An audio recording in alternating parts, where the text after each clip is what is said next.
Libo-libo ang posibleng gastusin ng isang naputukan. Pero dahil sa pampublikong ospital dinadala ang marami sa mga biktima, gobyerno na ang sumasalo sa gastusin. Kasalanan man o hindi ng pasyente ang nangyari.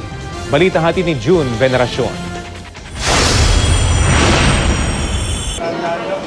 Tuwing sinasalubong ang bagong taon, ganito ang karaniwang makikita sa emergency room ng mga ospital. Mga pasyenteng naputukan, merong sila mismo ang may kasalanan, meron din namang nadamay lang ng mga taong walang pakundangan.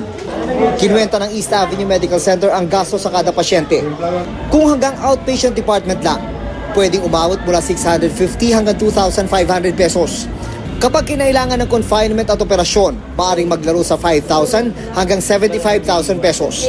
Sa mga naputulan ng ligament, kailangan pa niya ng therapy at rehabilitation, 250 hanggang 500 pesos per session. Mahina dyan ang 10 visits, depende kung grabe ang pinsalang natamo. Pero dahil government hospital ang East Avenue Medical Center, kadalasang walang ginagastos ang pasyente. Kasalanan man nila o hindi ang nangyari. This is not to encourage them na porke libre sa East Avenue, kung walang-wala ka, pwede ka na. Hindi. We are just doing our social responsibility to those who really cannot afford na they were already injured.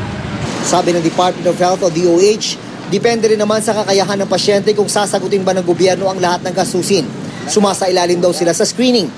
Sa taong ito, 70 million pesos ang nilaan ng Department of Health para sa mga biktima ng pagsalubong sa bagong taon. Mula yan sa mga gamot hanggang sa mga biniling itlog na ang puti nito ay pangontra sa nalunok na watusi.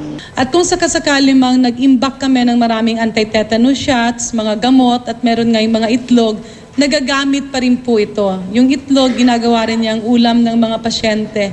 Pero kung tutuusin, sabi ng DOH, pwede naman sana maiwasan ang mga pinsala at gastos na dala ng paggamit ng paputok.